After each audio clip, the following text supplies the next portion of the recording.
علی بھائی پہلا سوال بہت ہی کریٹیکل ہے. جی جی بتائیے. کیا کوئی مسلمان حکومت اپنی مسلمان رعایا کے ٹیکسز کا پیسہ استعمال کر کے غیر مسلموں کی عبادت گاہیں مثلاً گرجا، مندر، گردوارہ وغیرہ بنا سکتی ہے؟ اسی طرح مسلمانوں کے مال سے مزارات اور درگاہیں بنانا کہاں تک درست ہے؟ بڑا مشکل ٹاپک ہے جی. اس کو ہاتھ ڈالنا جو ہے نا وہ 440 وولٹ کو ہاتھ ڈالنا ہے. یہ اتنا آسان معاملہ نہیں ہے اس ٹاپک کو ایڈریس کرنا. ظاہر ہے اس وقت سب کانٹیننٹ کے مسلمانوں کے لیے ٹرینڈ کے اوپر یہ ایشو چل رہا ہے. یہ جو کرتارپور راہداری کوریڈور گردوارہ پاکستان نے کنسٹرکٹ کیا ہے 14 ارب روپیہ لگا کے، مسلمانوں کے ٹیکسز کا پیسہ لگا کے. اس میں کوئی شک نہیں میرے بھائیوں کہ اسلام جو ہے وہ اقلیتوں کے حقوق کی حفاظت کرتا ہے. یعنی اسلام میں تو واضح طور پر سورۃ البقرہ کی آیت نمبر 256 آیت الکرسی سے اگلی آیت ہے، لا اکراہ فی الدین قد تبین الرشد من الغی. دین قبول کرنے کے معاملے میں کوئی جبر نہیں ہے.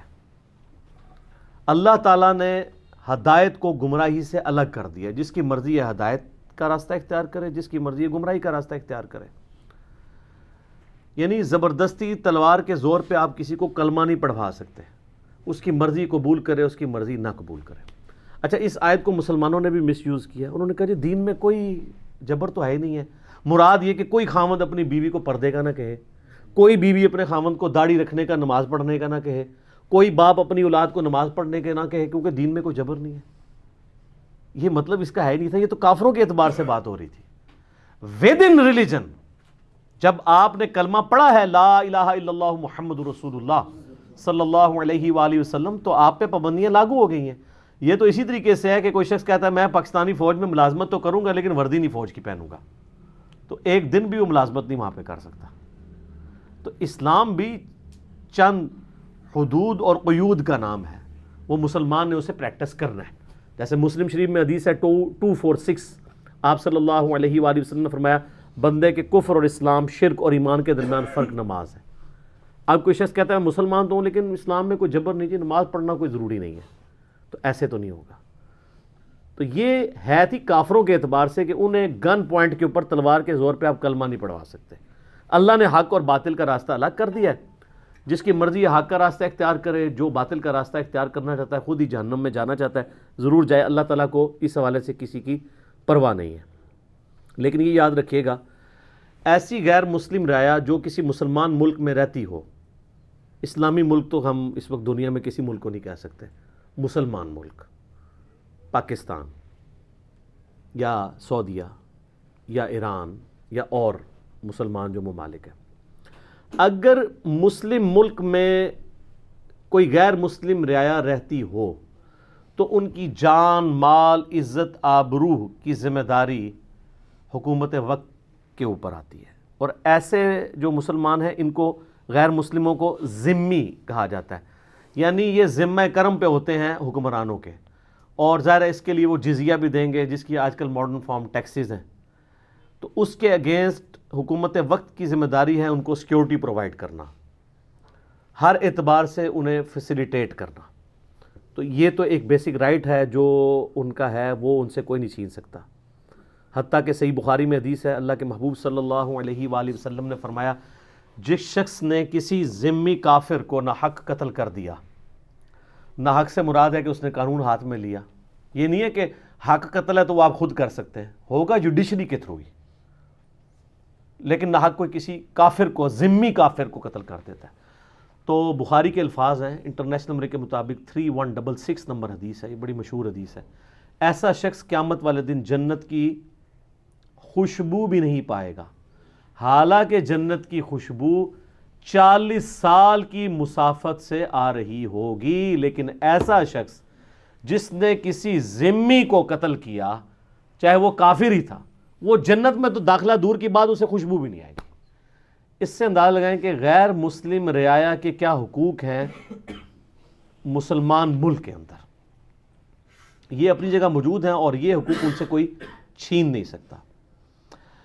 رہا تعلق قتال کا اور جہاد کا، اور اس میں جو قرآن حکیم میں کئی آیات آتی ہیں جب کافروں سے سامنا ہو تو انہیں قتل کرو، یہ میدان جنگ کی بات ہو رہی ہے. یہ نہیں ہے کہ جدھر بھی وہ کافر نظر آئے اسے قتل کر دینا ہے. آج کل وہ سورہ توبہ کی آیات غیر مسلم مسلمانوں پہ کوٹ کرتے ہیں کہ دیکھیں جی یہ تو کہتے ہیں جہاں بھی کوئی کافر نظر آئے اسے قتل کر دو. کانٹیکسٹ اس کا آگے پیچھے پڑھتے نہیں ہیں کہ وہ ایک پیس ٹریٹی توڑنے کے عوض ان کے اوپر اللہ کی طرف سے یہ عہد شکنی کی سزا مسلط ہوئی تھی مشرکین عرب کے اوپر، جو انہوں نے صلح حدیبیہ کا جو معاہدہ وہ توڑ دیا تھا. تو اس حوالے سے ویسے تو آپ نے ہیومن ڈگنیٹی میں ایک غیر مسلم، چاہے وہ کرسچن ہو، جیو ہو، ہندو ہو، بدھسٹ ہو، کوئی بھی ہو، بت پرستی کیوں نہ ہو، آپ نے ہیومن ڈگنیٹی میں اس کی رسپیکٹ کرنی ہے. اس کی جان، مال، عزت، آبرو کی حفاظت ایک مسلمان حکمران کی ذمہ داری ہے، اور یہ اس کے بیسک رائٹس میں سے ہے ایک مسلمان حکومت کے اندر. تو یہ بالکل کلیئر کر لیں. عام حالات میں تو بڑا سخت حکم ہے. سورۃ المائدہ کی آیت نمبر 32 ہے، جس نے ایک شخص کو ناحق قتل کیا، ایک جان کو، گویا اس نے پوری انسانیت کو قتل کر دیا. اور جس نے ایک انسان کی جان بچائی، ایک مسلمان نہیں، انسان، چاہے وہ کسی بھی مذہب سے تعلق رکھتا ہو، ایون ایتھیسٹ ہی کیوں نہ ہو، داہری کیوں نہ ہو، جس نے ایک شخص کی جان بچائی گویا اس نے پوری انسانیت کو بچا لیا. عام حالات میں یہ والی آیات ہیں. میدان جنگ میں ظاہر ہے کہ جب آپ جنگ میں ہوں گے تو پھر کوئی جنرل آپ کو یہ تو نہیں کہے گا، کوئی جنرل کہ جی آپ جو ہے وہ میٹھی میٹھی باتیں کریں. وہاں تو پھر فوج کا مورائل بلند ہی کیا جائے گا نا. عام حالات کے جو آیات اور احادیث اور ہے اور میدان جنگ کی اور ہے، ان دونوں کو مکس نہیں کرنا چاہیے. ٹھیک ہو گیا. اب آ جائیں میرے بھائیوں اس بات کی طرف کہ یہ جو کافروں کی عبادت گاہیں ہیں، چاہے وہ گرجے ہوں، کلیسا ہوں، معبد ہوں، گردوارے ہوں، یہ سب کی سب عبادت گاہیں، ان کی رسپیکٹ بھی مسلمانوں پر فرض ہے، جس طرح مسجد کی ہے. ان کی توہین نہیں کر سکتے، ان کو آپ توڑ نہیں سکتے، سوائے ایک ایکسیپشن کے کہ جو عرب کی سرزمین ہے وہ مسلمانوں کا کینٹ ایریا اللہ نے ڈکلیئر کیا کہ وہاں پہ کوئی معبد نہیں ہوگا حرمین کے علاقے میں، اور وہ نبی علیہ السلام نے اور خلفائے راشدین نے اپنے زمانے میں توڑوائے. یہ نہیں ہے کہ پوری دنیا کے توڑوائے. اس کے بعد جب رومن اور پرشین امپائر مسلمانوں کے قدموں میں ڈھیر ہوئی ہیں تو آپ کوئی ضعیف روایت بھی نہیں دکھا سکتے کہ خلفائے راشدین نے کبھی کوئی گرجا توڑا ہو، کوئی مندر توڑا ہو، کوئی گردوارے تو خیر اس ٹائم ہے نہیں تھے، یہ تو سب سے لیٹسٹ مذہب ہے، سکھزم ہے جو، یا کوئی کلیسا توڑوایا ہو یا کوئی ٹیمپل توڑوایا ہو. الٹا انٹرنیشنل سٹی ڈکلیئر کر دیا یروشلم کو. عیسائی تو وہاں یہودیوں کو گھسنے نہیں دیتے تھے، وہ سمجھتے تھے یہ حضرت عیسیٰ علیہ السلام کے قاتل ہیں. سب سے پہلے سیدنا عمر نے جب یہ ابو عبیدہ ابن جرح کے ذریعے جو ہے وہ شام فتح ہوا ہے تو اسے انٹرنیشنل سٹی ڈکلیئر کیا ہے کہ یہاں پہ یہودی، عیسائی، مسلمان سب آئیں گے، البتہ آباد ہونے کی اجازت صرف مسلمانوں کو ہوگی. ظاہر مسلمانوں کی حکومت تھی اور مسلمان ظاہر ایک اس کے ساتھ عقیدت بھی وابستہ ہے، لیکن یہودیوں کو آلموسٹ آپ سمجھ لیں کہ 500 سال تک انٹر نہیں ہونے دیا عیسائیوں نے. ٹائٹس نے حملہ کیا تھا نا 70 عیسوی میں، اور 571 عیسوی میں نبی اسلام پیدا ہوئے. اس کے بعد بھی آپ کی وفات کے بعد جا کے کہیں یعنی فتح ہوا. آلموسٹ آپ سمجھ لیں 600 سال تک یہودی وہاں انٹر نہیں ہو سکے. یہ سیدنا عمر نے پھر ایک ریٹن ایگریمنٹ کے تحت اس کو انٹرنیشنل سٹی ڈکلیئر کیا کہ یہاں پہ وہ آ سکتے ہیں، ان کے لیے متبرک جگہ ہے، نہیں توڑوایا. مسجد اقصیٰ جو ہے وہ ان کے یروشلم میں جو عبادت کے مقامات ہیں ان کو توڑوا کے بھی بنوائی جا سکتی تھی، علیحدہ سے بنوائی، نہیں اس کو توڑوایا. تو یعنی ان چیزوں کی حفاظت جو ہے وہ اللہ تعالیٰ نے خلفائے راشدین کے ذریعے کروائی ہے، نہ کہ ان کو توڑوایا. کینٹ ایریا کا معاملہ ڈیفرنٹ ہے، اس پہ کوئی اعتراض نہیں کر سکتا. آج کسی مسلمان کو اجازت ہوگی کہ وہ ویٹیکن سٹی میں جا کے کوئی مسجد بنا دے؟ وہ کہیں گے جی آپ ہم سے اٹلی میں اور جگہ لے لیں، ویٹیکن میں ضروری آپ نے بنانا ہے، یہ تو ہمارا کینٹ ایریا ہے. تو سر اسی طریقے سے حرمین ہمارا کینٹ ایریا ہے، اس میں ہم کسی کو معبد بنانے کی یا کوئی کلیسا بنانے کی یا مندر بنانے کی، بت پرستی کا اڈا کھولنے کی اجازت تو نہیں دے سکتے. باقی آپ نے جہاں کرنا ہے وہ آپ کرتے رہیں.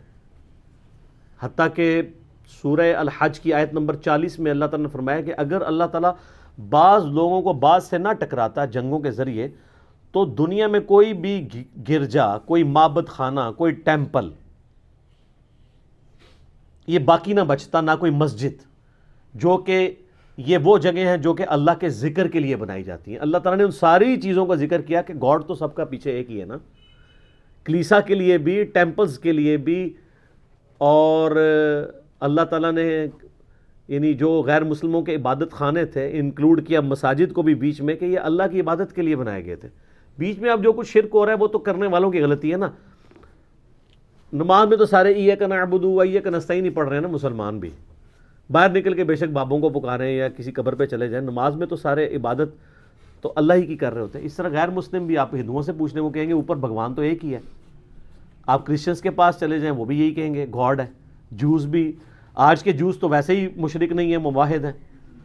اور سکھ بھی آپ دیکھ لیں وہ بھی ایک گاڈ میں بلیو کرنے والے ہیں, ان میں کوئی اور چھوٹے دیوتا بت پرستی یہ والی چیزیں اس طرح نہیں ہے کہ وہ ان بتوں کے آگے جھکنے کو جائز سمجھتے ہوں.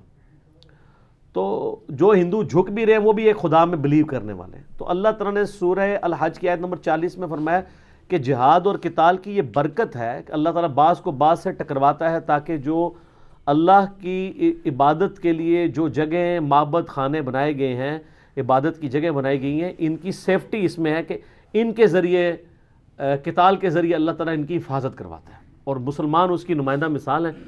جس طریقے سے پرسیکیوٹ کیا ہے رومن امپائر نے جیوز کو, یہودیوں کو, عیسائی ہونے کے سبب, تو یہ مسلمان اگر رومن امپائر پہ مسلط نہ ہوتے تو ان کی پرسیکیوشن تو آج تک جاری رہتی. تو مسلمانوں کی وجہ سے ان کو آزادی ملی ہے اور یروشلم جو ہے وہ اس میں ان کو دوبارہ داخلہ نصیب ہوا ہے. لہٰذا مسلمان جو ہیں وہ ان چیزوں کو, معبد خانوں کو توڑواتے نہیں ہیں بلکہ غیر مسلم رعایا کو سیکیورٹی اس حوالے سے پرووائڈ کرتے ہیں. اب یہ جو کچھ ہوا ہے کرتارپور کے اندر, دیکھیں اس کے اوپر تو ایز اے نیشن, پوری نیشن کی ایک سمجھ لیں ریزرویشن ہے. چاہے کوئی اس کو ڈر کے اظہار کرے یا نہ کرے, اندر خانے آپ کسی سے بھی پوچھیں, اس وقت پاکستانی نیشن اس معاملے میں اس حوالے سے ناراض ہے کہ مسلمانوں کے ٹیکسوں کا پیسہ جو مسلمانوں سے کلیکٹ ہوا ہے 14 ارب روپیہ, وہ آپ نے ایک غیر مسلم عبادت خانہ بنانے پہ لگا دیا. اسلام یہ تو کہتا ہے کہ غیر مسلموں کے عبادت خانے توڑے نہ جائیں, ان کی تعمیر میں رکاوٹ نہ بنے, لیکن یہ نہیں کہتا کہ ایک مسلمان حکومت مسلمانوں کا پیسہ مندر بنانے میں, اور وہ تو اناؤنسمنٹ کی ہے ہمارے فارم منسٹر نے جی 400 مندروں کو بھی ہم رینوویٹ کر رہے ہیں, مسجد کسی کا بھی نام نہیں لیا انہوں نے. تو میرا ایک معصومانہ سوال ہے کہ اسلام آباد میں صرف ایک شاہ فیصل مسجد آپ نے بنوائی ہے, جو بھی آپ کو وہ بھی نہیں توفیق ہوئی, وہ بھی سعودیہ نے پیسہ دیا ہے, ورنہ اس مسجد کا نام تھا قومی جامع مسجد. وہ چونکہ عرب سے پیسہ ہے تو اس کا نام رکھ دیا گیا شاہ فیصل مسجد. ایک مسجد اسلام آباد میں حکومت نے نہیں بنوائی. پلاٹ ضرور دیے ہیں, مسجد تو لوگوں نے خود بنائی ہیں. بریلوی, دیوبندی, اہل حدیث, شیعہ سے آپ جا کے پوچھ لیں, کوئی ایک مسجد انگلی رکھے ہے کہ حکومت ہم نے یہ مسجد ہم نے بنوائی ہے. اور دوسری طرف صرف 5000 سکھ خاندان ہیں, ان کا آپ 100 سال کا بھی ٹیکسز کا پیسہ اور جزیہ جمع کریں تب بھی 14 ارب روپیہ نہیں بنتا. آپ کیا سمجھتے ہیں 14 ارب کتنی رقم ہے؟ اگر 1 لاکھ آپ روزانہ کا خرچ کریں تو 25 سے 30 سال چاہیے 1 ارب کو ختم کرنے کے لیے. یہ جا کے گھر گن لیں, 1 لاکھ روز کا, مہینے کا نہیں. اب وہ جناب وہ سلائڈیں چلا رہے ہیں جی, وہ جی ہم نے $20 قیمت رکھی ہے, 5000 لوگ روزانہ آئیں گے, اور اس کو ٹورزم کا نام دے رہے ہیں. ٹورزم کریں, ہمیں تو اس میں کوئی حرج نہیں تھا. ہم یہ کہتے ہیں کہ آپ کفر و شرک کے اڈے کیوں بات کر رہے ہیں, اور ہم یہ درباروں پہ بھی یہی کہیں گے. مسلم شریف میں حدیث ہے, نبی علیہ السلام نے منع فرمایا ہے قبروں کو پکا کرنے سے, قبروں پر عمارت بنانے سے, اور قبروں پر بیٹھنے سے. لائیو بیٹھنا بھی بے حرمتی ہے اور اس پہ مجاور بن کے بیٹھنا بھی منع ہے. اور یہ معذرت کے ساتھ محکمہ اوقاف جو ہے یہ دربار بنا کے اس کو بھی انکم کا ذریعہ انہوں نے بنایا ہوا ہے, جہاں پہ غیر شرعی افعال ہو رہے ہیں. دربار پھر کہتے ہیں جی وہ سنت طریقہ دربار پہ جانے کا بتائیں. دربار بنانا ہی غلط ہے. آج میرا ٹاپک نہیں, آپ یوٹیوب پہ جا کے اس حوالے سے آپ لکھیں نا, قبریں, مزارات, گنبد خضرا, اس حوالے سے میرے کئی کلپس کھلیں گے, لاکھوں لوگوں نے وہ کلپس دیکھے ہوئے. آج میں اس ٹاپک کی طرف نہیں جانا چاہتا. لیکن یہ گردوارے بنوانا, مندروں کو رینوویٹ کرنا, دوسری طرف مسلمانوں کی یہ حالت ہے.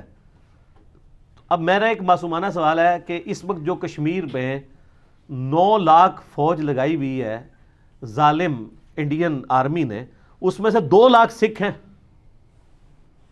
تو یہ گردوارے کے افتتاح کے بعد تو انہوں نے بیلٹیں اتار کے تو انڈین گورنمنٹ کے حوالے کر دی ہوں گی نا کہ جی پاکستانی گورنمنٹ نے ہمارا اتنا ساتھ دیا ہے تو ہم یہ 2 لاکھ لوگ جو ہیں وہ ابھی نوکری سے ریزائن کرتے ہیں, ہم بھی پاکستان شفٹ ہونے لگے. کوئی آئیے خبر.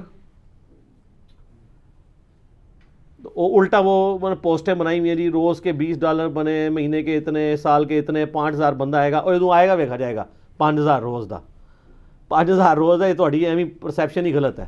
ایڈے ویلے نہیں بیٹھے, کو ارباں نہیں ہے کہ 5000 روز دے آن گے. وہ مکہ مدینہ ہی ہے جدھر اتنے لوگ جانے کے لیے تیار ہوتے ہیں سال بعد جو آمدن ہونی تھی وہ فری رکھ دی ہوئی ہے. انٹری وہ فری ہے, اور باقی بھی سارے انڈیا کے تھرو آ رہے ہیں. انڈین اکانومی کو ضرور زیادہ فائدہ ہوگا, ہمیں بھی تھوڑا بہت ہوئے گا, لیکن سر یہ 14 ارب آپ جب پورا کریں گے تو پتہ چلے گا یہ 14 ارب پورا کب ہوگا جو آپ نے لگا دیا ہے. ویسے تو آپ بے شک کیلکولیشن کرتے ہیں, لیکن پریکٹیکل گراؤنڈ ریئلٹیز اس سے بالکل ڈیفرنٹ ہے. تو شرعی مسئلہ اگر آپ پوچھیں, جذباتی ڈاکٹرائن کو رکھیں سائڈ پہ. آپ نے اللہ کو جان دینی ہے, میں نے بھی اللہ کو جان دینی ہے, لیکن وہ افریدی صاحب والی اللہ کو جان نہیں دینی, جھوٹی قسم دی, یعنی وہ سلوگن کے طور پہ. صحیح والی اللہ کو جو جان دینی ہے, تو کسی بھی مسلمان سے پوچھیں, چاہے وہ جتنا بھی گیا گزرا ہے, اس سے پوچھیں کیا مسلمانوں کے ٹیکسز کا پیسہ مسلمان حکومت شرک کے اڈے بنانے کے اوپر, کافروں کی عبادت گاہیں بنانے کے اوپر لگا سکتی ہے؟ تو کہے گا نہیں لگا سکتی. لیکن سارے گونگے بنے ہوئے ہیں. ہمارے وہ جو وفاقی وزیر ہیں اس کے مذہبی امور کے, وہ وہاں ماشاءاللہ قادری صاحب تقریریں بھی کر رہے ہیں جا کے. ان کی تقریروں نے کرائی اس لیے کہ ایک داڑھی پگڑی سے آپ کو سب کو دھوکہ دے دیا جائے. وہ تو مسلم شریف میں حدیث ہے نا کہ اللہ تعالیٰ تمہاری شکلوں اور مال کو نہیں دیکھتا, دلوں اور اعمال کو دیکھتا ہے. یہ شکلوں سے دھوکے تو آپ پبلک کو دے سکتے ہیں نا. یہ تو جو کچھ جن لوگوں نے کیا یہ اللہ تعالیٰ کے حضور اس کا جواب دیں گے. ٹھیک ہے نا جی. تو چاہے یہ بات کسی کو بری لگے, چاہے اس کو وہ جتنی مرضی کھینچ تان کے کرنے کی کوشش کریں, نہیں جی آپ وہ بات سمجھیں, اس وقت ہم نے انڈیا کو یہ کرنا ہے, فلاں کو یہ کرنا ہے. بھائی اور طریقے ہیں, آپ برادری کھولیں, ضرور کھولیں. آپ فنڈ ریزنگ ان کو کہیں کہ جی سکھ خود فنڈ ریزنگ کریں, اتنا خرچہ ہوتا ہے, فنڈ ریزنگ کریں. وہ جو ہے وہ کسی بھی یعنی پاکستان کی کمپنی کو ہائر کریں اور اس کے ذریعے کنسٹرکٹ کروائیں. ٹھیک ہے, حکومت کیوں جو ہے وہ پیسہ جو ہے مسلمانوں کے ٹیکسز کا ان کے اوپر لگا رہی ہے؟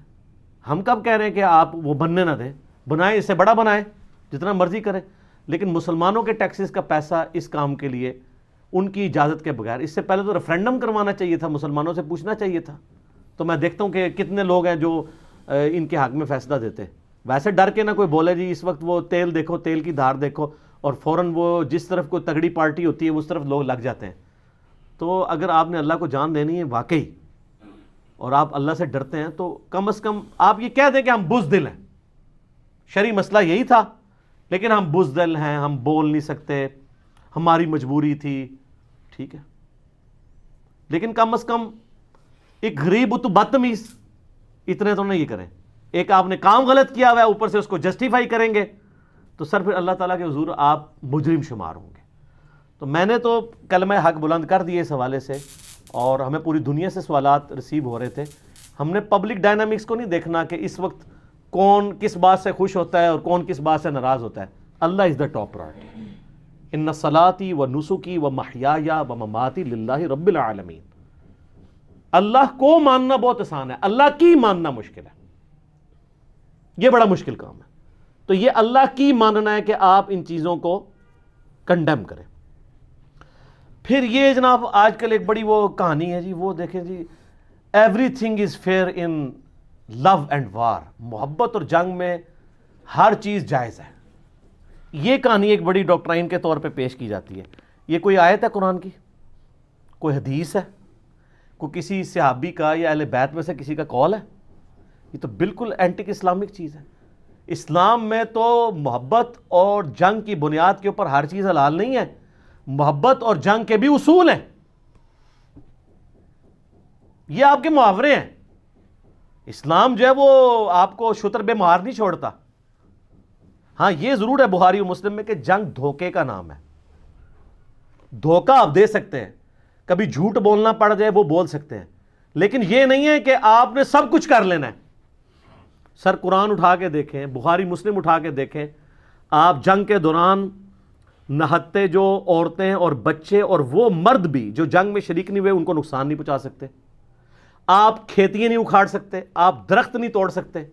تو اگر آپ کی ڈاکٹرائن مانی جائے کہ everything is fair in love and war, تو پھر تو یہ سب کچھ ہونا چاہیے تھا. آج کی ڈیٹ میں اسی پہ اجتہاد کریں, آپ ڈیم نہیں توڑ سکتے کیونکہ عوام الناس نے پانی پینا ہے. یہ نہیں ہے کہ ہم انڈیا پہ حملہ کریں تو جا کے ان کا ڈیم توڑ دیں. یہ کام نہیں آپ کر سکتے, اور لو میں نہیں کر سکتے. اس کائنات میں اللہ کے بعد اس کی مخلوقات میں سب سے زیادہ ہماری محبت کس کے ساتھ ہے؟ امام اعظم محمد رسول اللہ صلی اللہ علیہ وآلہ وسلم. ان کے ساتھ بھی آپ محبت میں سب کچھ نہیں کر سکتے. ابو داؤد ترمذی ابن ماجہ میں حدیث ہے ایک صحابی نے آ کے حضور کو سجدہ کیا. آپ نے فرمایا جب میں فوت ہو جاؤں گا تو میری قبر سے گزرو گے, کیا میری قبر پہ بھی سجدہ کرو گے؟ کہا یا رسول اللہ نہیں. تو فرمایا سر اٹھاؤ. اگر میں سجدہ جائز سمجھتا تو بیویوں سے کہتا کہ اپنے خامدوں کو سجدہ کریں اس حق کے سبب جو اللہ نے ان کو دیا ہے. تو سر اسلام میں تو نہ لو میں ہر چیز جائز ہے اور نہ وار میں ہر چیز جائز ہے. سورۃ الانفال اگر پڑھی ہو نا تو آپ کو پتہ چلے کہ اسلامک ڈیموکریسی کے رولز کیا ہیں. 58 نمبر آیت ہے سورہ الانفال کی کہ جس قوم کے ساتھ تمہارا معاہدہ ہے جب تک معاہدہ اوپنلی تم توڑتے نہیں ہو ان کے ساتھ بھی جنگ نہیں کر سکتے. گوریلا وار اسلام میں حرام ہے. اسی لیے مولانا مودودی رحمہ اللہ تعالیٰ نے 1948 میں اس چیز کی مخالفت کی تھی کہ پاکستانی فوج جو ہے وہ کشمیر میں داخل ہو تا وقت کہ اوپن جنگ نہ ڈکلیئر کی جائے. یہ نہیں کہ اوپر سے دوستی ہے اور اندر سے ایک دوسرے کی جڑیں کاٹ رہے ہیں. اس کو تو اسلام حرام سمجھتا ہے. اسی آیت کے کانٹیکسٹ میں ایک حدیث ہے جامعہ ترمذی میں صحیح سند کے ساتھ کہ حضرت معاویہ رضی اللہ تعالیٰ عنہ کے دور میں رومن امپائر اور مسلمانوں کا ایک معاہدہ تھا. معاہدے کی مدت پورا ہونے سے پہلے ہی حضرت معاویہ نے رومن امپائر کے وہ جو ایریا جو فتح ہونے سے رہ گیا تھا اس کے بارڈر پہ لا کے مسلمانوں کی فوج بٹھا دی کہ جی کل کی ڈیٹ میں جیسے ہی معاہدے کی ڈیٹ ختم ہوگی فوراً ہم ان پہ حملہ کر کے علاقہ ان سے چھین لیں گے. Everything is fair in love and war. ایک کہانیاں نے توڑیاں. تو وہاں پہ ایک صحابی تھے حضرت عمر بن عبسہ رضی اللہ تعالیٰ عنہ علیہ السلام. وہ فوج میں سے نکل کے انہوں نے نعرہ تکبیر بلند کرتے ہوئے اللہ اکبر کہتے ہوئے فرنٹ پہ چلے گئے. انہوں نے کہا میں تمہیں رومن امپائرز پہ اس طریقے سے حملہ نہیں کرنے دوں گا. ان پہ کسی نے غدار وطن ہونے کا الزام نہیں لگایا, گستاخ رسول ہونے کا الزام نہیں لگایا. انہوں نے کہا رسول اللہ صلی اللہ علیہ وآلہ وسلم نے ہمیں منع فرمایا اس بات سے کہ جس قوم کے ساتھ تمہارا معاہدہ ہے اس معاہدے کو اوپنلی ڈکلیئر کرو گے توڑتے وقت تاکہ ان کو بھی جنگ کی تیاری کا موقع ملے. اس طریقے سے تم کسی قوم کے اوپر حملہ کر کے ان کا علاقہ ان سے نہیں چھین سکتے. اور سورۃ الانفال کی آیت نمبر 58 کا انہوں نے ریفرنس کوٹ کیا. تو اس ایک بندے کے اعلان حق بلند کرنے پہ حضرت معاویہ جو کہ اتنے سخت حکمران تھے ان کو ڈیسیژن واپس لینا پڑا. اچھا حضرت معاویہ رضی اللہ تعالیٰ کے بارے میں کوئی ساری باتیں غلط نہیں ملتی, اچھی اچھی باتیں بھی ملتی ہیں. ان میں سے ایک یہ بھی ہے. چلیں اس کو فضائل معاویہ میں ڈال دیجیے گا. لیکن یہ بھی فضیلت ویسے اصل میں تو عمر بن عبسہ کی ہے کہ جس نے مخالفت کی ہے. ورنہ ایک مسلمان حکمران کو تو پتہ ہونا چاہیے تھا کہ وہ کیا کرنے جا رہا ہے.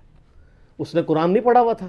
چلے آپ کے مولوی اور ہمارا مولوی یا آپ کا حکمران ہمارا حکمران تو قرآن سے بے خبر ہے, لیکن 3 براعظموں کا جو بادشاہ ہے اس کو تو قرآن سے بے خبر نہیں ہونا چاہیے. لیکن ان کو جب پتہ چلا تو وہ دور بھی ایسا تھا, اکثریت صحابہ اور تابعین کی تھی, یہ ڈیسیژن کرنا مشکل تھا. جب حدیث سنی تو پھر ان کو بیک فٹ پہ جانا پڑا. تو یہ بالکل بات غلط ہے کہ everything is fair in love and war, اور اس کے تحت آپ مندر گردوارے اور یہ ساری چیزیں بنانا شروع کر دیں اور لیم ایکسکیوزز ڈیوائز کرنا شروع کر دیں. آپ نے پکنک اسپاٹ بنانے ہیں ضرور بنائیں, ان کو فیسیلیٹیٹ کرنا ہے ضرور کریں, لیکن مسلمانوں کے پیسوں کے ساتھ شرک کے اڈے تو نہ قائم کریں. اچھا اب چکے ہو چکے, اب میں یہ نہیں کہوں گا جا کے آپ توڑ دیں, وہ تو اس سے بڑی غلطی ہو جائے گی. اب اس کو آپ اسی طریقے سے ایکسیپٹ کر لیں جیسا کہ بخاری و مسلم میں حدیث ہے. اما عائشہ سے نبی علیہ السلام نے بارہا فرمایا, عائشہ تیری قوم نئی نئی جہالیت سے نہ پھری ہوتی نا تو میری خواہش تھی کہ میں خانہ کعبہ کو ابراہیمی بنیادوں پہ دوبارہ تعمیر کر دیتا اور حتیم کو توڑ کے کعبے میں داخل کر کے اس کو ریکٹینگولر شیپ میں واپس کر لیتا, لیکن مجھے پھر اور خانہ کعبے کا دروازہ بھی نیچے کر دیتا تاکہ عام آدمی بھی گھس سکے. پھر مجھے خطرہ ہے کہ لوگ کہ کعبہ ہی توڑ دیا, تو پھر آپ نے ارادہ ترک کر دیا. بیچ میں ایک دفعہ حضرت عبداللہ ابن زبیر نے یہ دوبارہ کیا, پھر حجاج ابن یوسف نے پھر ریورس کر دیا. وہ آج تک حتیم باہر ہی ہے, حالانکہ وہ کعبے کا حصہ ہے.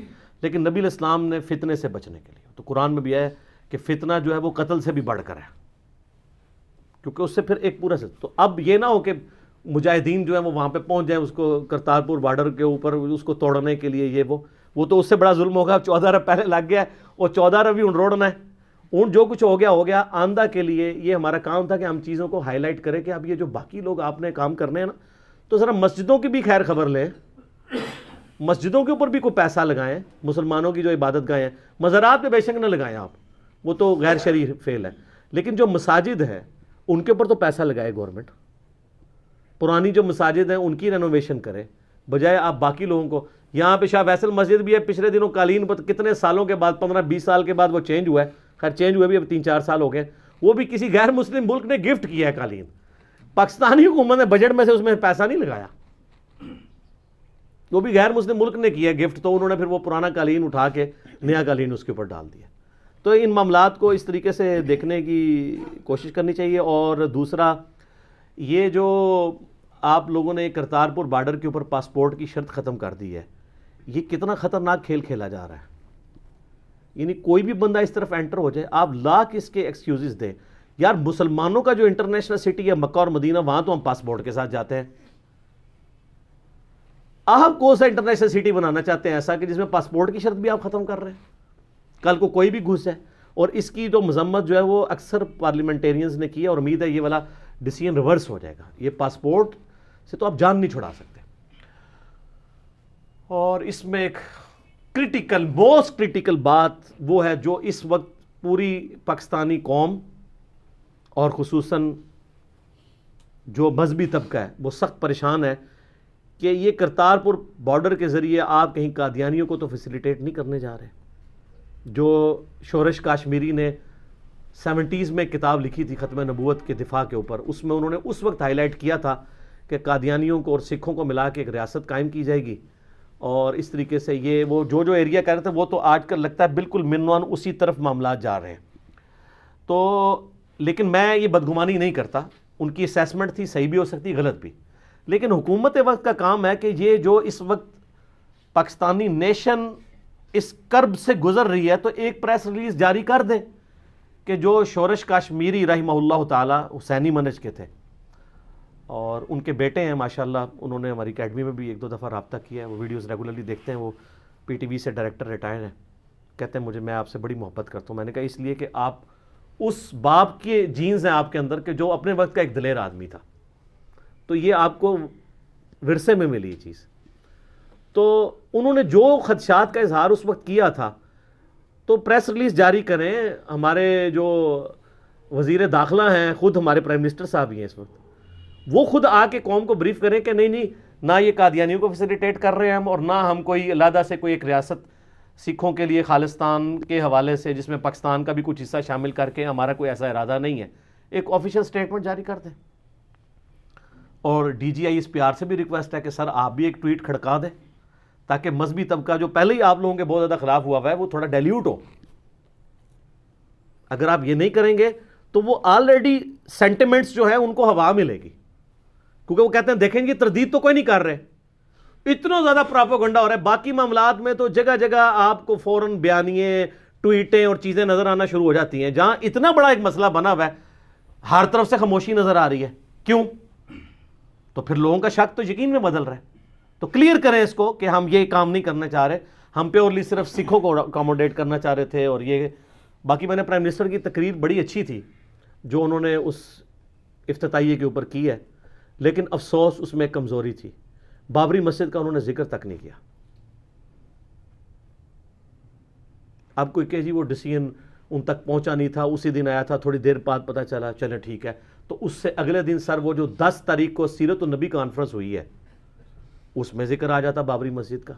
ہاں یہ ضرور ہے کہ 9 نومبر والی جو کرتارپور بارڈر کی افتتاحیہ تقریب میں انہوں نے جو ہے وہ کشمیر کا ذکر کیا, اس کی مجھے بہت خوشی ہے. کشمیر کے حوالے سے جتنی انہوں نے باتیں کی وہ ضروری تھیں. یہ نہ ہو کہ کرتارپور کی خوشی میں آپ کشمیریوں کا غم بھول جائیں.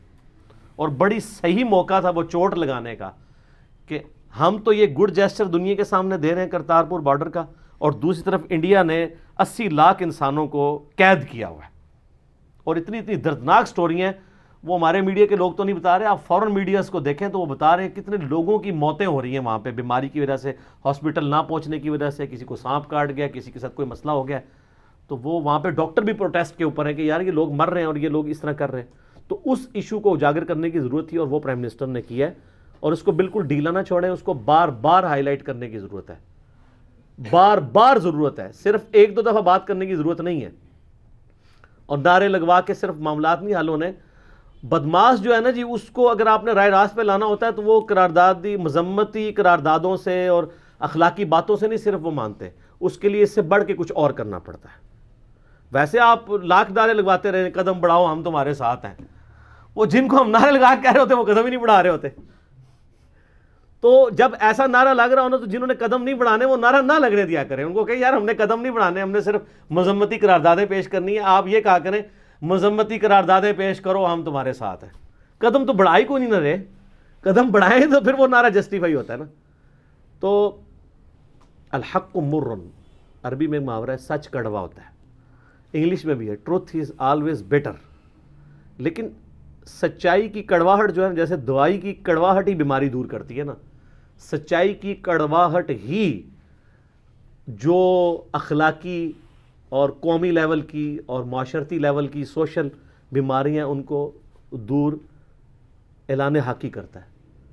تو اس لیے ٹروتھ لور بنے، کسی کے ساتھ عقیدت نہ رکھیں.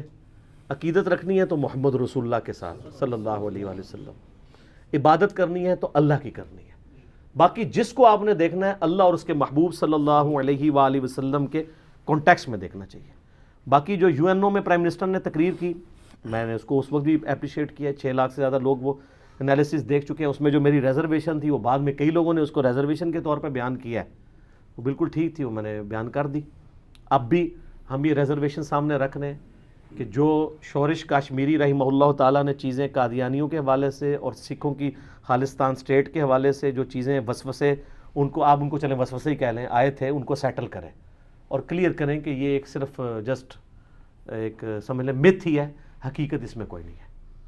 تو یہ پرائم منسٹر کا کام ہے، حکومت کا کام ہے کہ اس کے اوپر سامنے آئے اور اپنا پوائنٹ آف ویو عوام کے سامنے رکھے. ورنہ عوام تو یقین کریں اس وقت بہت دکھی ہے اس حوالے سے. تو ہم پرائم منسٹر کو جس طرح یو این او والی تقریر پہ اپریشیٹ کرتے ہیں، اس تقریر پہ بھی کرتے ہیں، سوائے ایک بابری مسجد والا ایشو ہے جس کو اٹھانے کی ضرورت تھی. اور باقی بابری مسجد کے حوالے سے جو وہاں کے مسلم علماء ہیں آپ ان کو فالو کریں. ہمیں وہاں کی گراؤنڈ ریئلٹیز نہیں پتہ. ہم یہاں بیٹھ کے نعرے مار کے بڑے بڑے فتوے بھی آپ کو جاری کر دیں گے لیکن وہ پریکٹیکل نہیں ہوں گے. بابری مسجد کے حوالے سے اس لیے میں نے لہٰذا کوئی کلپ بھی ریکارڈ نہیں کروایا. وہاں کے علماء وہاں کی گراؤنڈ ریئلٹیز کو، سچویشن کو بہتر سمجھتے ہیں. اپنے علاقوں کے علماء کو فالو کریں جس طریقے سے وہ آپ کو گائیڈ کرتے ہیں، چونکہ ان کا ایکسپیرینس ہم لوگوں سے زیادہ ہے نان مسلم کمیونٹی میں رہنے کا. وہ آپ کو بہتر گائیڈ کر سکتے ہیں اور ماشاءاللہ جتنی مجھے فیڈ بیک ملی ہے وہ بہتر گائیڈ بھی کر رہے ہیں. اس لیے خام خواہ جذباتی ڈاکٹرائن دے کے لوگوں کو بھڑکانے کی ضرورت نہیں ہے. میں نے اس لیے اس ٹاپک کو ویل لیفٹ کیا، حالانکہ پوری دنیا سے لوگ پوچھ رہے تھے. باقی حکومت کا کام ہے کہ اس حوالے سے انٹرنیشنل فورم پہ، یو این او کے فورم پہ یا او آئی سی کے فورم کے اوپر ان چیزوں کو ہائی لائٹ کرے. اس میں تو آنری ممبر تو انڈیا کو بھی انہوں نے بنایا ہوا ہے آرگنائزیشن آف اسلامک کنٹریز میں. تو انڈیا کو لائن حاضر کیا جائے، ان کے سامنے رکھا جائے کہ یہ آپ کی سپریم کورٹ جس قسم کے ڈیسیژن دے رہی ہے اور یہ اس کی وجہ سے ایک پہلے بھی آپ پتہ ہے ہزاروں لوگ قتل ہوئے 6 دسمبر 1992 میں جو کچھ ہوا. اب بہرحال جو کچھ ہو چکا ہے وہ ہو چکا ہے. اب وہ ظاہر ہے اس کو انڈو کرنا تو بہت مشکل والا معاملہ ہے. تو بہتر سچویشن اپنی حالات کی دیکھتے ہوئے اس کو ایڈریس کرنے کی ضرورت ہے. باقی پرائم منسٹر نے اس تقریر میں یہ بھی کہا کہ جی ہم انڈیا کے ساتھ تجارت چاہتے ہیں، امن کی آشا ہونی چاہیے، غریب نیشنز ہیں. تو یہ تو میں بالکل اپریشیٹ کرتا ہوں سر، یہ تجارت کریں تاکہ یہ 300 روپے کلو والا ٹماٹر جو ہے وہ 30 روپے کلو پہ واپس آ جائے. انڈیا کو تو کوئی نقصان نہیں ہوا ہماری تجارت بند کرنے کا، ہمیں ہوا ہے. یا تو ہم اپنی نیشن کے لیے اتنا ٹماٹر پیدا کر لیں کہ ہم اس کو 30 روپے تک دے دیں. یہ 4-5 سال پہلے کی بات ہے. میں 45 روپے کے 5 کلو اسلام آباد منڈی سے خریدتا رہا ہوں ٹماٹر، کوئی پرانی بات نہیں ہے. تو باقی آپ دیکھ لیں ہمارے جو وہ منسٹر صاحب ہیں ان کا ہم نے دیکھ لیا، ان کو تو یہ پتہ ہی نہیں ہے کہ 17 روپے کلو ہے یا یہ 17 روپے جو ہے وہ ماشے ہے یا چھٹانک ہے. ان کو تو پتہ ہی نہیں ہے ٹماٹر کا. تو تجارت ہونی چاہیے بالکل.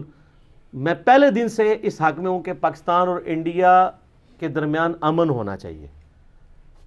یہ یعنی اتنی بڑی دنیا کی آبادی یہاں رہ رہی ہے، 1/5 ورلڈ یہاں پہ رہ رہا ہے اور صرف ایک کشمیر کے ایشو کی وجہ سے یہ آپس میں لڑ رہے ہیں. اس کو سیٹل کریں یا اس ایشو کے ساتھ رہتے ہوئے امن کی آشا کو قائم کریں. اور یہ پچھلے تقریباً آپ سمجھ لیں آلموسٹ 8-9 سال سے تو بہت تیزی سے اس کے اوپر کام ہوا. ہمارے ریاستی اداروں نے باقاعدہ یہ کمپین چلوائی میڈیا کے ذریعے کہ جی انڈیا پاکستان کی امن کی آشا. آپ کو تو یہ کہانی کروا دیتے ہیں نا لوگ کہ جی وہ جی کچھ چینلز جو ہیں وہ انڈیا سے پیسہ لے کے تو امن کی آشا کی یہاں کمپین چلا رہے ہیں. وہ انڈیا سے نہیں پیسہ لیا سر، وہ ہمارے اداروں نے ہی چلوائی تھی. اب اگر کوئی ٹروتھ لور ہے تو اس کو بات سمجھ آنی چاہیے. میں اس پہ بول سکتا ہوں لیکن پھر وہ یہ کیمرہ متحمل نہیں کہ لوگ سچ سنیں. اس کے لیے صرف اتنا ہی کافی ہے کہ جو پی ٹی آئی کے چند سنجیدہ ترین لوگ ہیں ان میں سے ایک اسد عمر صاحب بھی ہیں. اسد عمر صاحب کو اسی ایک بڑے ٹی وی چینل نے بلایا تھا. انہوں نے آن ایئر یہ بات کی تھی کہ ہاں کوئی انڈیا فنڈنگ نہیں کر رہا امن کی آشا کے لیے, بلکہ پاکستان کے بڑے بڑے تاجروں نے فنڈ کیا تھا اور ریاستی اداروں کی مرضی سے یہ جیو چینل کے اوپر امن کی آشا والا معاملہ چلا تھا. میں کوئی جیو چینل کا کوئی اس حوالے سے ان سے کوئی پے نہیں لے رہا, لیکن میری مجبوری ہے کہ میرے مخالف بھی اگر صحیح بات کریں نا مجھے اس کا ساتھ دینا پڑتا ہے. باقی جو جیو چینل نے حامد میر صاحب پہ حملے کے بعد جو کمپین چلائی جس طریقے سے, میں اس کو 100% کنڈیم کرتا ہوں. وہ کوئی ایٹیچیوڈ نہیں تھا جو انہوں نے اس وقت کیا اور وہ آج تک اس حوالے سے زیر عتاب ہیں. لیکن امن کی آشا والا جو معاملہ تھا یہ تو سب کچھ مرضی سے ہوا تھا اور اس وقت کے D G I S I بھی اس میں شامل تھے اور وہ ان چیزوں کو آن کرتے ہیں. لیکن بعد میں آپ کو پتہ ہے بیچ میں لڑانے بھڑکانے والے لوگ بھی ہوتے ہیں. تو امن کی آشا کو ہم سپورٹ کرتے ہیں, ہونی چاہیے. ہم دو نیوکلیر پاورز اس چیز کی متحمل نہیں ہے کہ آپس میں لڑتے مرتے رہیں اور ہماری جو آنے والی نسلیں ہیں وہ غربت کا شکار ہوں. تو میں بار بار کہوں گا ٹروتھ لور بنے. تلخی سچائی کے اندر ہوتی ہے, اس کو سننا اور اپنی اصلاح کرنا سیکھیں. میں جو اللہ کے فضل سے آج اوپینین سامنے رکھتا ہوں تو میں ان ساری فیزز سے گزرا ہوں اور اب بھی گزرتا ہوں. چاہے میرے مزاج کے خلاف بھی کوئی بات ہو, اگر وہ سچ ہو نا میں اس کو ایکسیپٹ کرتا ہوں اور کوشش کرتا ہوں کہ آپ لوگوں تک کنوے کروں. یعنی یہ اس وقت اللہ کے فضل سے ایک لیڈنگ پلیٹ فارم ہے مسلمانوں کو ایک ویژن دینے کے لیے. تو یہاں سے سچائی کا ویژن جانا چاہیے. جھوٹ پر مبنی جذباتی ڈاکٹرائن, غدار وطن, گستاخ رسول, اس قسم کے فتویٰ بازی والی بات نہیں جانی چاہیے. جو سچی بات ہے وہ کریں اور اصلاح کی کوشش کریں بجائے کسی کو بدنام کرنے کی. باقی وہ پرائم منسٹر سے تھوڑا سا اس میں تقریر میں ایسے مسئلے ہوئے ہیں جس کی وجہ سے علماء ان سے بڑے ناراض ہیں. انہوں نے جو کرتارپور کو مدینہ شریف سے تشبیہ دی ہے وہ آپ کو پتہ ہے نا, وہ کہتے ہیں یہ اسی طریقے سے ہے کہ ہم روزہ شریف دور سے دیکھ رہے ہوں اور جا نہ سکتے ہوں, تو یہ سکھ بھی انڈیا سے دیکھ رہے ہوتے ہیں لیکن آ نہیں سکتے تھے. اس پہ علماء کہہ رہے ہیں جناب یہ دیکھیں نہیں. تو یہ علماء کی سراسر جہالت ہے, اس طریقے سے فتوے نہیں لگتے. اس طرح کی درجنوں مثالیں قرآن حکیم میں بخاری مسلم میں موجود ہیں. ان کو اگر آپ اس طریقے سے مثالوں کو لے کے اگر آپ فتویٰ بازی کریں گے تو آپ کے فتوے کہاں تک جائیں گے. بخاری اور مسلم دونوں میں حدیث ہے کہ قرب قیامت میں دین مکے اور مدینے میں اس طرح واپس آ جائے گا جیسے سانپ اپنے بل میں واپس آ جاتا ہے. تو اس پہ آپ یہ کہیں گے کہ نبی الاسلام نے دین اسلام کو سانپ کے ساتھ تشبیہ دے دی ہے, سانپ تو بڑا آرام جانور بھی ہے اور بڑا نقصان پہنچانے والا ہے. نہیں, سانپ جس طرح اپنی سیفٹی کے لیے بل میں واپس آتا ہے نا, اسلام اپنی سیفٹی کے لیے مکے مدینے میں واپس آ جائے گا. سیفٹی کے اعتبار سے ریزیمبلنس بات کی جا رہی ہے. یہ نہیں ہے کہ اسلام کو کسی نے سانپ کہہ دیا, اور کہنے والا کون ہے؟ نبی علیہ السلام. تو اگر پرائم منسٹر نے یہ بات کر دی ہے نا کہ جی کرتارپور ان کے لیے اسی طریقے سے ہے جس طرح ہمارے لیے مدینہ شریف, تو یہ کوئی بری بات نہیں ہے. خام خواہ اس مثال کو پکڑ کے اور جذباتی ڈاکٹرائن نہیں. اس سے بھی سخت بات میں آپ کو بتاؤں, بخاری اور مسلم میں حدیث ہے, نبی علیہ السلام فرمایا جو حامل قرآن ہے, جس نے قرآن یاد کیا ہوا ہے, اس کی مثال اس شخص کی سی ہے جس نے اپنے باڑے میں اونٹوں کو رکھا ہوا ہے. جس طریقے سے اونٹ جو ہے رسی چھڑا کے بھاگ جاتے ہیں نا, اس طرح قرآن بھی انسان کے حافظے سے بھاگ جاتا ہے. لہٰذا اگر کوئی قرآن کی صورت بھول جائے تو یہ نہ کہ میں صورت بھول گیا ہوں, بلکہ یہ کہے کہ مجھے صورت بھلا دی گئی ہے. تو قرآن کو نبی السلام نے کسے تشبیہ دی؟ اونٹوں کے ساتھ, کہ جیسے باڑے سے اونٹ جان چھڑا کے بھاگتا ہے نا, حافظ قرآن کے ذہن سے بھی جو اس نے کریم کیا ہوتا ہے قرآن کی صورتیں اترنا شروع کر جاتی ہیں کہ اگر وہ پریکٹس نہ کرے. اب قرآن تو غیر مخلوق ہے, اللہ کی صفت ہے, اور اس کو نبی علیہ السلام تشبیہ کس سے دے رہے ہیں؟ اونٹ سے. تو اب پرائم منسٹر کی مثال تو چھوٹی رہ گئی. لیکن آپ کو ادھر چند ایک مولوی مسلط ہوئے ہیں پاکستانی نیشن پہ پچھلے 5-6 سال سے, وہ تقریروں میں تقریریں کر رہے ہیں اور وہ اس قسم کی مثالیں, اور وہ کیا کر رہے ہیں, وہ ایکسٹرا جوڈیشل کلنگ پہ ابھار رہے ہیں عوام کو کہ کوئی جو ہے وہ نعرہ تکبیر پڑھ کے پرائم منسٹر پہ چڑھ دوڑے. اسی لیے چاہ رہے ہیں نا وہ. پھر ایک چیز بہرحال مس ہینڈل ہوئی ہے کہ پرائم منسٹر صاحب وہاں پہ تو جناب اتنا پیارا سفید رومال باندھ کے بیٹھے ہوئے تھے, اور اس سے اگلے دن سیرت النبی کانفرنس میں وہ ننگے سر تقریر کر رہے تھے. حالانکہ میں آپ کو پتہ ہے میں سر ڈھانپنے کو کوئی اس حوالے سے فرض واجب نہیں سمجھتا, لیکن ایک مسلمان کی ایک نشانی کے طور پہ، ایک پروٹوکول کے طور پہ تو سر ڈھانپنے کی اہمیت ہے نا. آپ سکھوں کی عبادت گاہ کا اتنا پروٹوکول رکھیں کہ وہاں پہ آپ سر ڈھانپ کے جائیں، اور اس سے اگلے دن 12 ربیع الاول 1441 ہجری کے دن بمطابق 10 نومبر 2019 کو سیرت النبی کانفرنس میں آپ جو ہے وہ پف بنا کے تو آگے تقریر کر کے چلے جائیں. تو یہ علماء کا اعتراض اگرچہ حرام کی کیٹیگری میں تو یہ چیز فال نہیں کرتی، لیکن علمی اعتبار سے اگر آپ کمپیریزن کریں تو یہ اس اعتراض میں وزن بنتا ہے. گناہ والا معاملہ کوئی نہیں، حرام والا نہیں ہے. یہ اس یا جناح کیپ ہی پہن کے آ جاتا ہے. جب ہمارے پرائم منسٹر صاحب کنٹینر پہ تھے اس وقت تو یعنی پوری ان کی شکل کو وہ محمد علی جناح رحمہ اللہ تعالیٰ کی شکل کے ساتھ بنا کے کمپیئر کر کے ان کو جناح کیپ بھی پہناتے تھے. تو یار سیرت النبی کانفرنس میں اگر آپ کو ٹوپی سے چڑ ہے، پگڑی سے چڑ ہے، رومال سے کوئی چڑ ہے، جناح کیپ پہن کے آ جاتے. کم از کم اس حوالے سے تو مولویوں کے منہ بند ہو جاتے. حکمرانوں کو تو چاہیے کہ وہ ایسی حرکتیں نہ کریں جس کی وجہ سے یعنی عوام الناس کے اندر جو ہے وہ بدگمانی پیدا ہو. اس حوالے سے میں ایک حدیث بیان کرتا ہوں بخاری مسلم کی، اور اسی پہ کنکلوڈ کرتا ہوں. بخاری اور مسلم دونوں میں متفق علیہ حدیث ہے. نبی علیہ السلام اعتکاف بیٹھے ہوئے تھے، رات کے گپ اندھیرے میں ایک عورت آپ سے ملنے کے لیے آئی. آپ صلی اللہ علیہ وآلہ وسلم مسجد کے دروازے پہ آئے، اس سے کافی دیر گفتگو کرتے رہے. پھر اس عورت کے ساتھ آپ صلی اللہ علیہ وآلہ وسلم وہاں سے تشریف لے گئے کسی دور جگہ. راستے میں چوراہے پہ کچھ صحابہ کرام کھڑے ہوئے تھے، انہوں نے نبی علیہ السلام کو دیکھا، لیکن اس وقت سٹریٹ لائٹس کوئی نہیں تھی، یہ ذہن میں رکھیے گا. بالکل گپ اندھیرا تھا، جو آج کل بھی آپ ریگستان یا جنگلوں میں صرف محسوس کیا کہ آپ علیہ السلام ایک عورت کے ساتھ یہاں سے گزرے ہیں.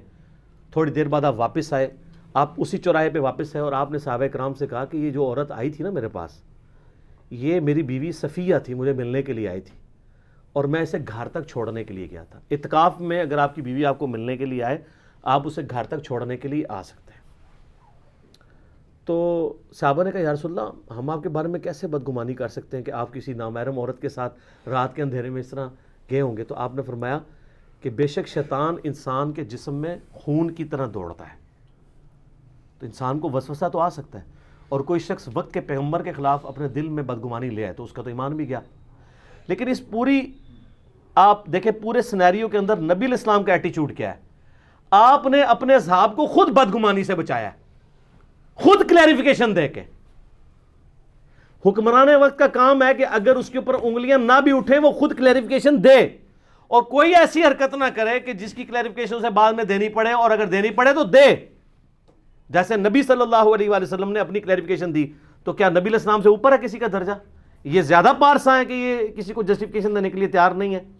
لہذا کرتارپور بارڈر کے حوالے سے جو قادیانیوں اور سکھوں کے لیے علیحدہ خالصتان کی موومنٹ کے تحت ایک علیحدہ اسٹیٹ کی جو وسوسے مسلمانوں کے دلوں میں آئے ہوئے ہیں پاکستان کو توڑنے کی سازش کے اعتبار سے، جو شورش کاشمیری رحمہ اللہ تعالیٰ نے 70s میں قادیانیوں کے خلاف کتاب میں ہائی لائٹ کیے تھے، آج اس کتاب کے جناب جے پی جیز بھی عام ہوئے ہوئے ہیں. تو یہ حکومت کا کام ہے کہ اس کو آ کے کلیریفائی کرے، بالکل اس طریقے سے جیسے نبی صلی اللہ علیہ وآلہ وسلم نے کیا. ٹھیک ہو گیا.